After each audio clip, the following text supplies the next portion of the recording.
Hollywood's own Blake Lively just got special treatment again from the judge, allowing her to decide where Justin's deposition of her will be held.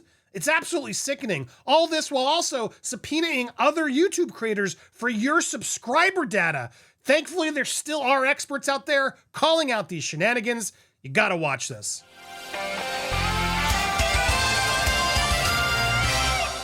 Welcome to Popcorn Planet. I am Andy Signore. Man, I love Molly McPherson. I'm pleased, Molly, come do our documentary. I know you're so busy. Whatever we can do, I will come to you. I will do it remotely. She is such an expert in this field. I love her stuff on TikTok and Instagram. She's always spot on and very neutral and fair, and she's calling out Blake Lively in the best of ways. I want to play this and also promote her so you guys can go support her. Before we get there, though, let's look at this update because, yeah, yesterday we reported on this, and none of us thought that the judge would rule this way, but he did.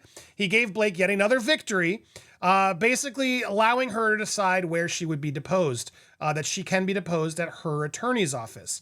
Now, Baldoni's attorneys are arguing this is her using her celebrity status yet again to get her way, but the judge ultimately ruled in her favor. Now, what's frustrating to me is I do genuinely think this judge is just sick of all the theatrics, but he doesn't see Blake's doing it just as much. They're using this statement that Baldoni's lawyer, Brian Friedman, made about, well, we should sell tickets. And I'll go there in a second because when you look at the sources, one, it was clearly a joke. Two, it was in response to Blake's lawyers saying, yeah, she's ready to tell the story.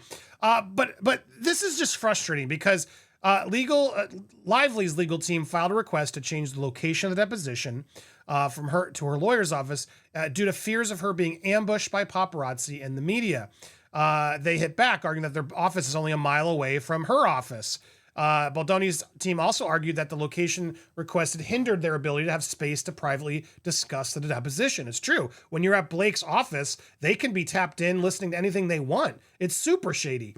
Although Lively's foot stomping and use of her celebrity status may have enabled her to seize control of the film, which is the crux of this dispute, her counsel's tantrum has no place in this court, Brian Friedman said in her filing. Last month, Friedman discussed the deposition on TMZ, saying they would provide evidence for her allegations against Baldoni.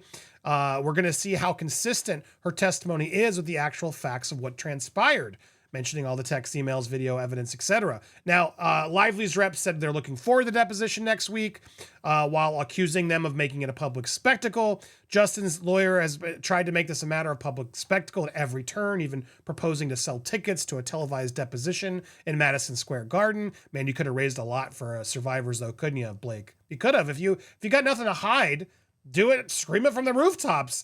This is a serious matter of SH and retaliation. It deserves to be treated as such. Oh, you get a break. Just like you're out there accepting awards at the Time Gala and suddenly trotting out your mother to suddenly, oh, she's a survivor. Is she, though? Sounds like that story didn't even hold any water. People were finding out that was nonsense.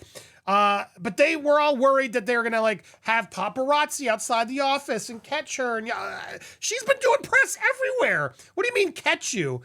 She's the same person who subpoenaed us, but told TMZ first that we were getting subpoenaed. Who's really making this a spectacle? It's absolutely nonsense.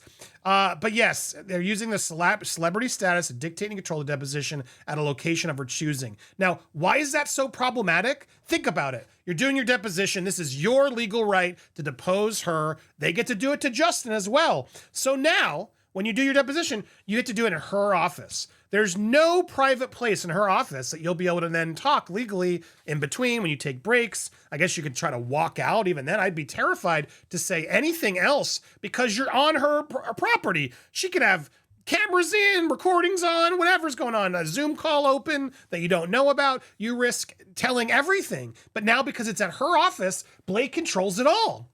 And so now Justin, I assume, already got deposed at Blake's office. And now Blake's also getting, why does she get this special treatment? All because he said, oh, well, this Madison Square Garden thing. Look at this. The Lively's lawyer exclusively told People, making this a public spectacle, yes, the ultimate moment for a plaintiff's story to be told is at trial. We expect that to be the case here. So we would, of course, expect her to be a witness at her trial. Of course, she's going to testify. And then goes on to specify, we will be deposed. They'll end discovery. They'll have the opportunity to ask questions. Likewise, we'll have the opportunity to take depositions of the defendant. And they are, whatever. That was the gist. So he responded He responded, and again, they pulled a quote, "Since she's open to testifying, let's make it count. Hold the deposition in Madison Square Garden, sell tickets or stream it, and donate every dollar to organizations helping victims of DA." I mean, one, I think he's clearly knows that's not going to happen. But at the same time, why are you treating this like such a ridiculous request? This wasn't like doing it for clicks. This was doing it for, one, the truth, but also to raise money for some survivors. But no. They're making a mockery of this. They're making a mockery of this. I don't know about you. If I was out there and I'm fending for my life, when I was fending for my life, I would have screamed it to anybody who allowed me to speak the truth, to tell the truth, always and over and over and over again. No one would even let me share my story at the time. It took months. It took years. It was crazy. Now, on top of that, let's not forget, she's subpoenaing other creators in an insane request. And thankfully, Molly McPherson is here to call it out. I applaud this so much. I want you to watch this because she gives a take on this that I didn't really even think of, and it makes so much more sense. We're going to talk more about this during our live, as well as go through my Google subpoena, which we have. So stay tuned later today around 4. There's a hearing today at 3:30. After that hearing, we'll go live, explain what happened, and tell you more about our subpoena. And I want to talk more about this. Someone really wants to see Blake Lively go down. There's someone out there who hates Blake Lively.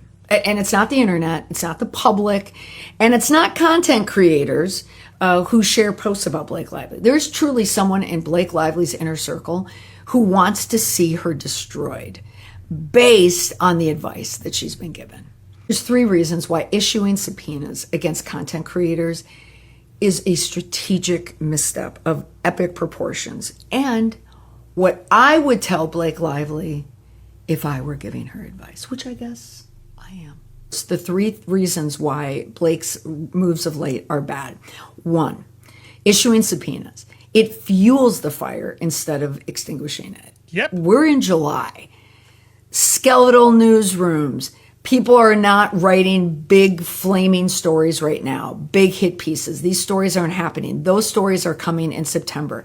Things are kind of dying down, but not on social media. Everybody's going to be talking about things on social media, including content creators who really don't take vacations. It took 2 weeks off, but I'm back now, and I'm telling you that this is a bad mistake. 2, it shifts the optics, but in the wrong way. This is backfiring publicly for her. Anytime you want to strategically muzzle someone, hurt someone, ostracize, exclude, any type of behavior that hurts someone else and it's public and your name is behind it is only going to hurt the brand. There is no good that comes from it. And 3, it undermines trust with key stakeholders. Reputation management is all about trust. Crisis, the state of crisis, is when you've lost trust. You will continue to lose trust with any stakeholder you have left if you keep acting like a bully. I think the counsel she's getting is so wrong because the people who surround her are the wrong people. Hiring someone who worked for the CIA for 2 years with an operation mindset is not what she needs. She's with too many strategic people who want to out-strategize people. And the fact is, you cannot out-strategize the public. It just so happens that I got off a call with someone who's going through going through a crisis of the viral nature. And this is the advice that I gave them. It's leading by virtue. Find the natural virtues that you have. Is it resilience? Is it compassion? Is it honesty? Is it integrity? Is it mothering, caregiving? Whatever it is, show that. Lean into that. People respond to that. People want, believe it or not, people want to get you through a crisis. Yes, the internet hates people and the algorithm is going to send all this hate your way. But truly, as much as you hate to be in the center of a crisis, people don't like sitting in a crisis long either. They don't feel good after a while. They want to get you through it, believe it or not. Blake Lively needs new crisis management support because they are not helping her, or someone on the inside is out to get her. So now, I one thing, subpoena, because this is not an anti-Blake Lively post. This is an anti-Blake Lively crisis legal strategy post. That Blake, you need new help. Absolutely needs that. Now, one thing Molly did mention, and shout out, go follow Molly McPherson on TikTok, Instagram. Who's really behind it? As I said, and I commented, how involved is Ryan? Because to me, Ryan's clearly the most involved. So does Ryan want her destroyed, or is Ryan just so lost in his emotions and his, as Molly says, in crisis, the best way out of it is just own it. Like, be positive, be genuine, be your true self, and like really try to solve the problem. Take accountability. Those are the types of things that get people through crisis and people forgive and move on. But when you just constantly bully and fight and claw and fight back, and you're proving who you really are, which is what we all reacted to over in the summer, which was Blake being a bully. But now is it Ryan too? It sure seems that way. We've heard those stories from Deadpool, from his own castmate and his director, who he pushed out.